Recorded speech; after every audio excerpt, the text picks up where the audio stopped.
Le 7 septembre 2025, un volcan éteint du Burkina Faso a révélé un secret colossal, capable de bousculer la politique et l'économie bien au-delà du Sahel. En quelques heures, une prospection routinière s'est muée en annonce planétaire. Des veines de diamants, d'une ampleur inédite, dormaient sous Somgand, attirant géologues, militaires et caméras. Pourtant, l'éclat brut ne suffit pas. Que fera Ibrahim Traoré de cette manne, entre souveraineté proclamée et convoitise extérieure? Car un gisement pareil ne vend pas seulement des pierres. Il redistribue les rapports de force et met à nu la capacité d'un État à transformer la fortune minérale en destin collectif. Ce n'est pas seulement une histoire de diamants, c'est la promesse d'un basculement économique et politique pour tout un continent. Depuis des décennies, le Burkina Faso était décrit comme une terre enclavée, dépendante des exportations agricoles et des aides extérieures. En un matin de septembre, cette perception a vacillé. Sous la direction d'Ibrahim Traoré, la découverte du gisement de Somgand ouvre une possibilité inédite, transformer une richesse brute en levier d'indépendance. Mais, avec cette chance, vient une responsabilité titanesque. Les marchés mondiaux, les puissances étrangères et les conglomérats miniers observent déjà, prêts à se positionner. Le risque n'est pas que le diamant manque, mais qu'il soit arraché des mains burkinabés avant d'avoir brillé pour eux, dans un monde où chaque ressource devient une arme d'influence. La question n'est plus de savoir combien de carats pèse le trésor, mais combien de temps un pays jeune peut en garder le contrôle. Et si cette découverte devenait, pour la première fois, le socle d'une souveraineté durable, plutôt qu'une nouvelle dépendance scintillante? Les premiers signaux sont apparus à 07h46 sur les écrans de surveillance d'une équipe mixte sino-burkinabé. Les courbes de densité minérale semblaient impossibles, 20 fois supérieures à la moyenne des gisements connus. En quelques heures, la mission de routine s'est métamorphosée en opération nationale. Les drones, les scanners souterrains, puis les satellites ont confirmé l'impensable. Un réseau de veines diamantifères, incrusté dans la chambre d'un volcan éteint depuis des millénaires. À Ouagadougou, la nouvelle s'est répandue avant midi. Les hélicoptères semi-militaires ont sécurisé le site, tandis que les géologues dressaient les premiers relevés tridimensionnels. Ce qu'ils ont observé dépassait tout cadre géologique connu. Des couches de carbone cristallisées s'étirant sur plusieurs kilomètres. Les images envoyées au palais présidentiel ont déclenché une réunion d'urgence. Là, Ibrahim Traoré, calme mais lucide, aurait murmuré « Ce que nous voyons n'est pas un miracle, c'est une épreuve ». La télévision nationale a diffusé son allocution le soir même. Devant des millions de Burkinabés, le président a évoqué non pas la fortune, mais la responsabilité. Ces pierres ne doivent pas nous diviser, mais nous unir. Dans les villages, les anciens parlaient d'un signe des ancêtres. Dans les villes, les jeunes y voyaient le réveil d'une Afrique debout. Pour la presse internationale, la comparaison s'imposa aussitôt. Somgandé devenait au Burkina Faso ce que Gawar fut à l'Arabie Saoudite en 1938. Un point de bascule, une promesse et une menace mêlées. Dès le lendemain, les ambassades s'activaient. Les analystes évoquaient un futur choc des ressources. Mais dans les rues de Ouagadougou, la question restait simple, presque naïve. Le diamant fera-t-il enfin briller ceux qui l'ont trouvé? Le lendemain de la découverte, le pays s'est éveillé dans une ferveur inédite. Les radios diffusaient en boucle la même manchette. Le plus grand gisement de diamants au monde se trouve au Burkina Faso. Dans les marchés de Ouagadougou, les commerçants ont interrompu leurs ventes pour écouter. Des soldats, des étudiants, des enfants ont repris en chœur l'hymne national. Une joie pure, presque incrédule, s'est emparée du pays. Au palais présidentiel, Ibrahim Traoré a convoqué ses ministres et les commandants de l'armée. Les murs vibraient de tension contenue. La salle savait que l'histoire venait de placer un fardeau immense sur les épaules du jeune chef d'État. Son message, pourtant, n'était pas celui d'un triomphateur. « Ce diamant n'est pas à vendre, déclara-t-il. Il est à protéger. » Ces mots, sobres et graves, ont marqué un tournant. La découverte cessait d'être un événement minier pour devenir une question de souveraineté. Dans les campagnes, les anciens ont organisé des cérémonies pour remercier la terre. Certains affirmaient que les ancêtres avaient gardé ce trésor jusqu'à ce que leur peuple soit prêt à le recevoir. Dans les écoles, les professeurs parlaient d'un jour nouveau, d'un pays enfin regardé autrement. Mais dans les chancelleries étrangères, les premières notes d'alerte circulaient déjà. Ce n'était pas qu'une mine, c'était une fracture dans l'équilibre régional. Et pendant que la nation célébrait, les puissances observaient, conscientes que l'or transparent pouvait devenir la matière première d'un conflit invisible. Tout a réellement commencé le matin du 7 septembre 2025, à 8h14. Les instruments de l'équipe géologique, initialement déployés pour une mission de prospection aurifère, se sont mis à grésiller. Les moniteurs affichaient des schémas irréguliers, impossibles à interpréter. Au début, les techniciens chinois ont suspecté une interférence électromagnétique. Mais après vérification par satellite, les anomalies se répétaient, densos, massives. En quelques minutes, le site de Somgand passait du statut de curiosité géologique à celui de zone stratégique. À 10h00, le rapport d'urgence atteignait Ouagadougou. Ibrahim Traoré, alors en réunion avec le Conseil de sécurité, interrompit les discussions. L'ordre fut immédiat.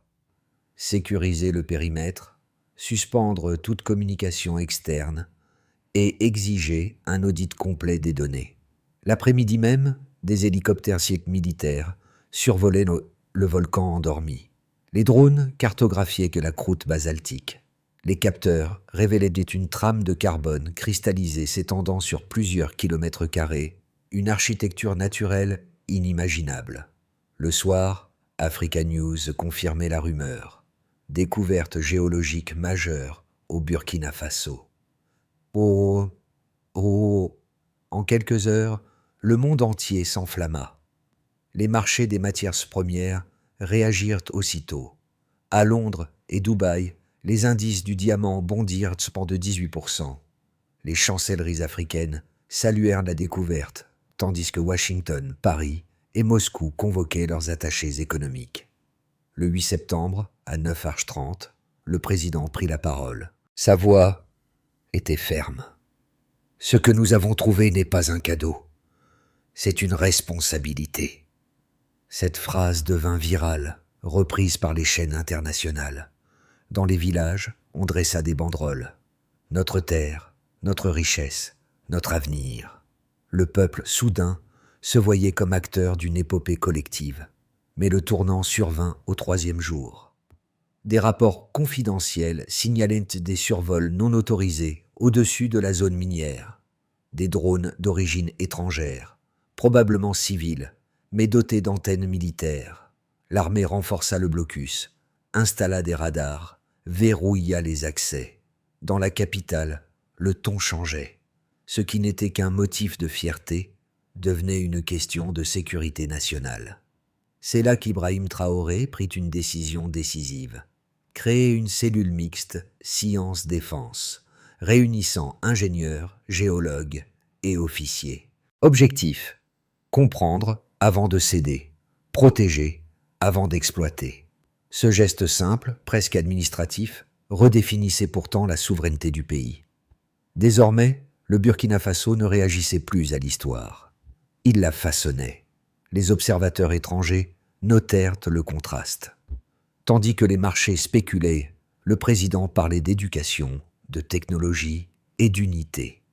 Et dans cette voix calme, ferme, se dessinait déjà la trame d'une révolution silencieuse, celle d'une nation décidée à ne pas vendre son avenir au poids du carat.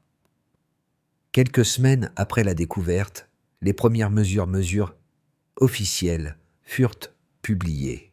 Les données, vérifiées par un consortium géologique africain, confirmaient l'ampleur du phénomène. Voici premier chiffre. La densité diamantifère moyenne du site de Somgand atteignait 18,6 grammes par mètre cube de roche, soit plus de 10 fois la moyenne mondiale. Une anomalie telle que plusieurs experts refusèrent d'y croire avant vérification indépendante. Les calculs furent répétés 3 fois. Les résultats restaient constants. Ce chiffre plaçait le Burkina Faso au premier rang des réserves connues. Voici deuxième chiffre. La surface exploitable cartographiée couvrait 2,3 km², mais les simulations indiquaient une continuité minérale probable sur près de 15 km. Autrement dit, ce n'était pas un simple gisement, mais un réseau souterrain, un entrelacement de chambres cristallines. Pour les géophysiciens, cela signifiait une chose. Le pays disposait d'une ressource structurelle, non accidentelle, une richesse à échelle continentale. Voici troisième chiffre. Selon le modèle économique préliminaire du ministère des Finances, si le pays contrôlait l'extraction sur 20 ans, la valeur cumulée dépasserait 1200 milliards de dollars, soit 40 fois le PIB annuel actuel du Burkina Faso. Mais derrière la promesse s'étendait un défi colossal. Comment convertir une telle abondance en développement équitable sans rééditer le cycle de dépendance qu'avaient connu d'autres nations riches en ressources? Pour répondre, Ibrahim Traoré lança un audit complet des capacités nationales. Résultat, moins de 8% des ingénieurs miniers du pays avaient reçu une formation avancée et aucune infrastructure n'était adaptée à un tel projet. Il proposa alors une politique graduée, formation, partenariat technologique, puis exploitation progressive. Un rapport interne, transmis à la presse, estimait qu'un retard de seulement 6 mois dans la gouvernance du projet pourrait coûter jusqu'à 4,5 milliards de dollars en pertes spéculatives. Les médias internationaux s'en emparèrent.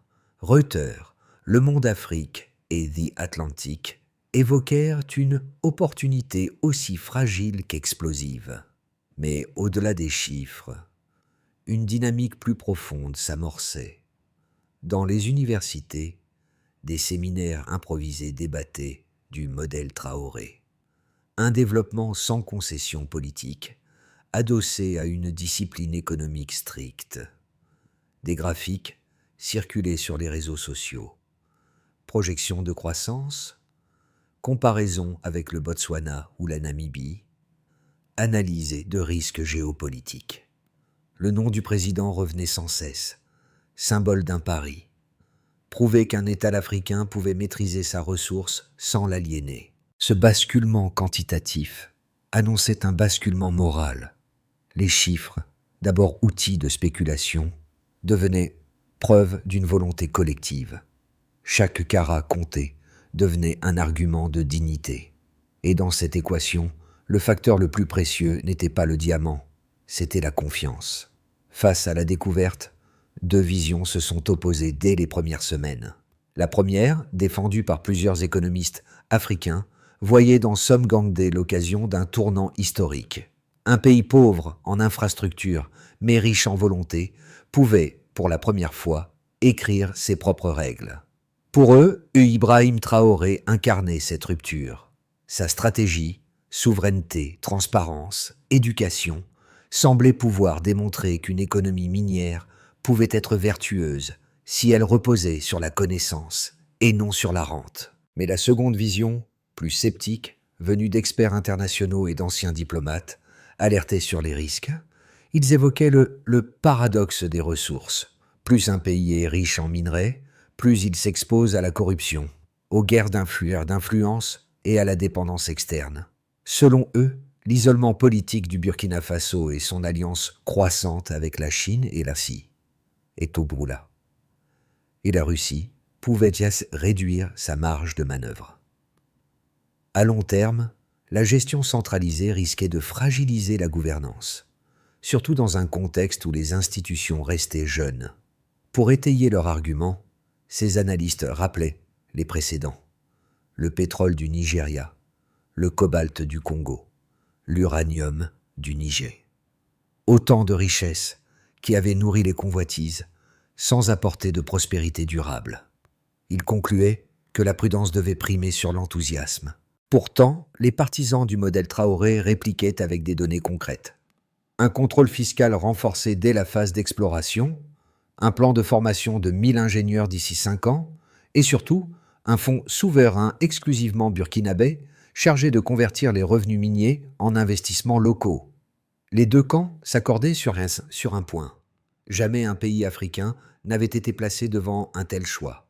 Entre le pragmatisme des uns et la méfiance des autres, la ligne de crête restait étroite. Mais pour Ibrahim Traoré, la question n'était plus si le Burkina Faso pouvait réussir, mais comment il choisirait de le faire, seul ou solidaire. C'est par cette phrase qu'Ibrahim Traoré a ouvert son discours du 14 octobre 2025, retransmis dans toute l'Afrique. Le président y révélait un élément que personne n'avait anticipé. Sous les couches diamantifères, les géologues avaient détecté des traces de terres rares. Ces métaux essentiels aux batteries, aux satellites et aux technologies de défense. La découverte bouleversait tout. Le diamant, symbole de prestige, cédait la place à une ressource stratégique, convoitée par les géants industriels du monde entier. Washington y voyait une dépendance nouvelle envers un partenaire africain orienté vers l'Est. Pékin célébrait la réussite d'une coopération technologique. Moscou y lisait la confirmation d'un nouvel équilibre planétaire.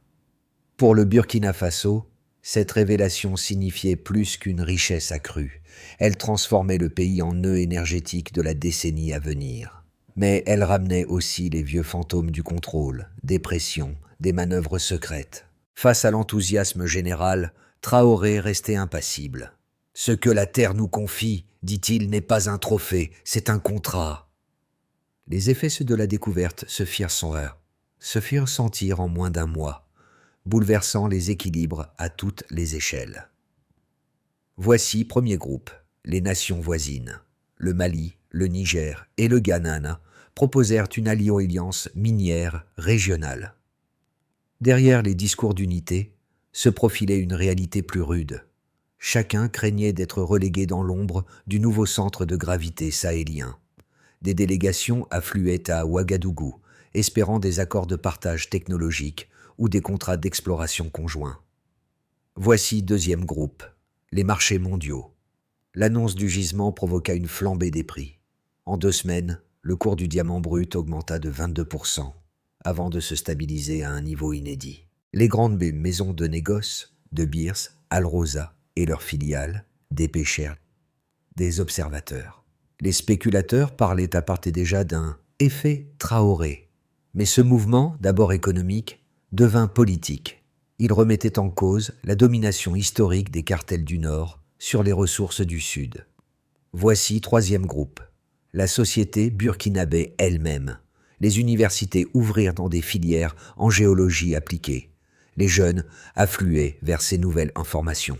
Des coopératives rurales commencèrent à émerger, soutenues par des microcrédits d'État, pour que les bénéfices ne se limitent pas aux élites urbaines.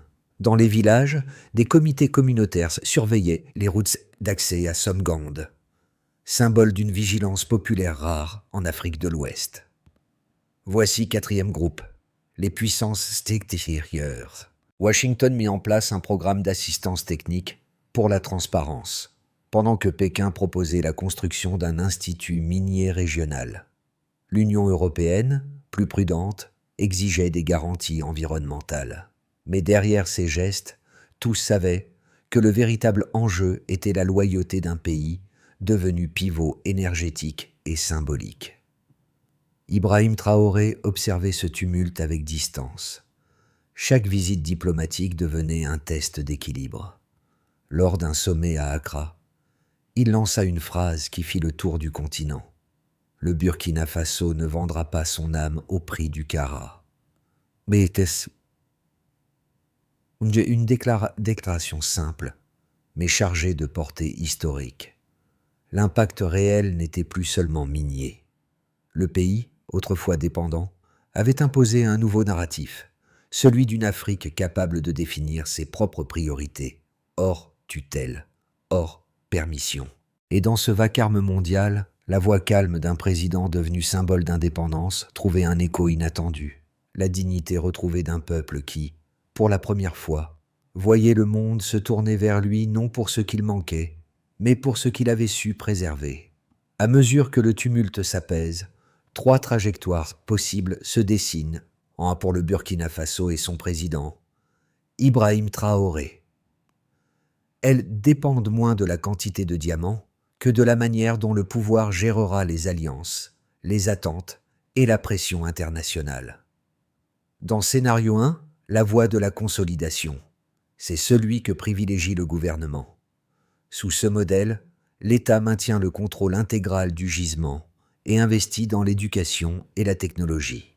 Les premiers 10 laboratoires d'analyse minérale ouvrent dès 2026, formant des ingénieurs burkinabés. Le pays devient un centre africain de recherche géologique, attirant les partenariats du Sud. La croissance s'élève à 9%, mais la réussite repose sur une discipline budgétaire stricte et une stabilité politique continue. Dans scénario 2, l'ouverture conditionnée. Ici, Ouagadougou accepterait la coopération étrangère, mais sous des clauses de transparence et de partage de bénéfices. Des entreprises chinoises et brésiliennes exploiteraient certaines zones sous supervision locale. Les revenus augmenteraient plus vite, mais au prix d'un risque de dépendance et d'une montée des tensions sociales si les écarts de richesse s'élargissent. Ce scénario est séduisant à court terme, fragile à long terme. Dans scénario 3, la confrontation larvée, c'est celui que redoutent les diplomates. Pression extérieure, campagne médiatique, ingérence économique. Une partie du monde tenterait de fragiliser le modèle souverainiste de Traoré. Dans cette hypothèse, le pays devrait resserrer son économie, nationaliser la production et s'appuyer sur un réseau panafricain d'entraide. Le risque de sanctions serait élevé, mais l'unité nationale pourrait paradoxalement en sortir renforcée. À ce stade, aucun de ces chemins n'est figé. Tout dépendra de la capacité d'Ibrahim Traoré à maintenir la cohérence entre idéal et pragmatisme. S'il parvient à équilibrer les 3 forces, richesse, indépendance et stabilité, alors Somgandé ne sera pas seulement un gisement, mais un précédent historique, celui d'un pays qui, face à la tentation du court terme, aura choisi la durée. Derrière les chiffres et les discours officiels, il y a les visages. Celui des mineurs de Somgand, vêtus de combinaisons poussiéreuses, qui disent simplement « Nous creusons pour nos enfants ». Celui des étudiantes de l'université de Ouagadougou, qui voient dans cette épopée minière la preuve qu'une jeunesse africaine peut allier science et fierté. Et celui, plus discret, des mères des villages alentours, qui murmurent que la terre, enfin, leur parle à nouveau. Sous la présidence d'Ibrahim Traoré, la communication officielle a choisi un ton sobre, presque pédagogique. Chaque semaine, un programme télévisé, Somgand, notre avenir, explique les avancées du projet et les mesures de transparence. Le public y voit des ingénieurs, des agriculteurs, des officiers, pas des politiciens. Cette narration collective transforme la découverte en expérience commune. Dans les écoles, des enfants dessinent des diamants non pas comme des pierres de luxe, mais comme des symboles de lumière. Dans les rues, des slogans apparaissent. Bien, nous creusons pour demain. La richesse, c'est la connaissance. Les artistes peignent le volcan endormi comme une métaphore du continent qui se réveille. Les observateurs étrangers y voient une opération de communication maîtrisée. Mais au Burkina Faso, c'est vécu comme une renaissance morale. Ce n'est plus une histoire racontée sur l'Afrique, mais par elle.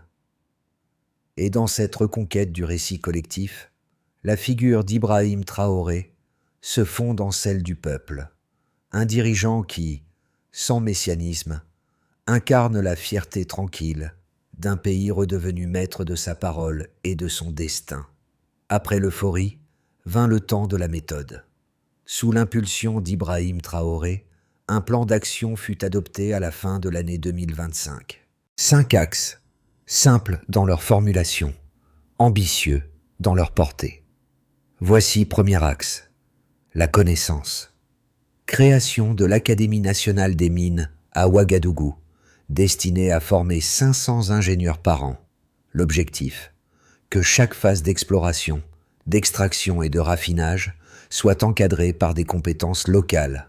Voici deuxième axe, la technologie, déploiement de drones de forage et de cartographie 3D, issus de partenariats sino-burkinabais.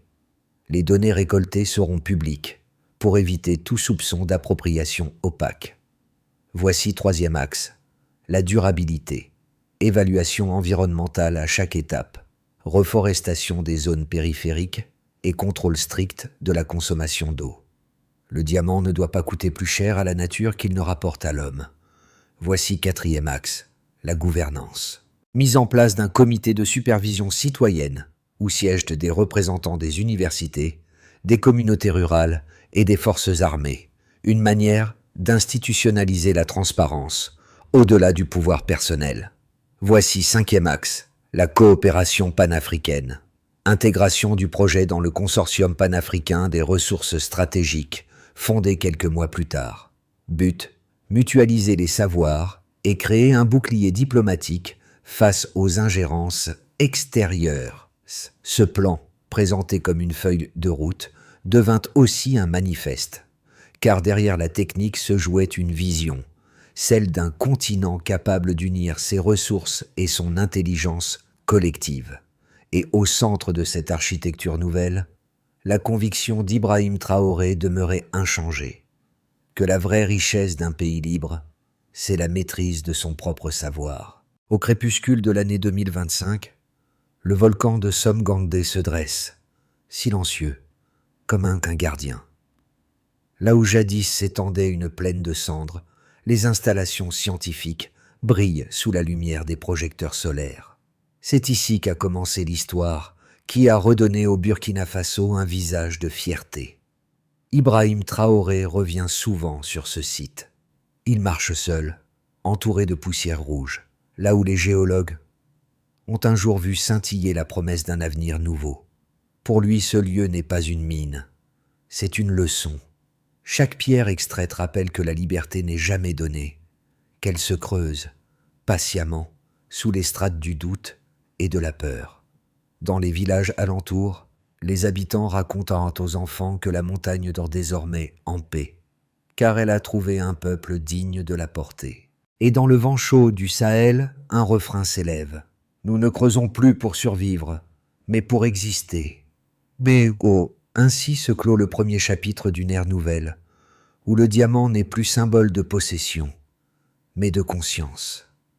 Et dans ce miroir de lumière, un nom revient, calme et entier, Ibrahim Traoré. Le monde observe encore, hésitant entre admiration et scepticisme. Mais pour le Burkina Faso, l'essentiel est ailleurs, dans le souffle d'une génération qui croit que l'histoire ne s'écrit plus ailleurs, mais ici. La découverte de Somgandé n'est pas la fin d'un conte minéral, c'est le commencement d'un cycle moral, celui où la valeur d'un diamant ne se mesure plus en carats, mais en courage. Ibrahim Traoré l'a répété. Nous ne demandons pas la permission d'être libres. Nous agissons comme des hommes libres. Bas Nicolas, ces mots résonnent désormais au-delà des frontières, dans les écoles, les places publiques, les diasporas africaines. Il rappelle qu'une souveraineté réelle ne s'impose pas, elle se cultive. Si cette histoire vous touche, parlez-en. Non pour célébrer un homme, mais pour prolonger un élan, celui d'un continent qui se relève sans fracas, avec la certitude tranquille que la dignité n'a pas besoin d'autorisation. Le volcan Somgandé ne dort plus, il veille. Et son feu, désormais, brûle dans la conscience de tous ceux qui croient encore en la promesse d'une Afrique maîtresse de son destin